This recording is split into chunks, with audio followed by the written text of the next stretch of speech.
ఎండల కన్నే సోకని రాణి పల్లెకు రాణి పల్లవ పాణి కోటను విడిచి పేటను విడిచి కోటను విడిచి పేటను విడిచి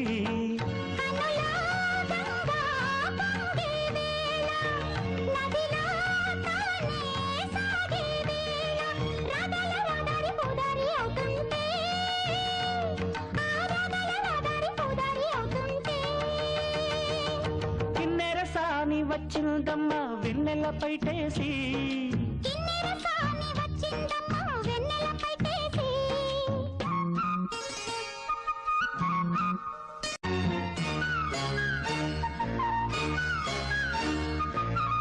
ఎండల కన్నే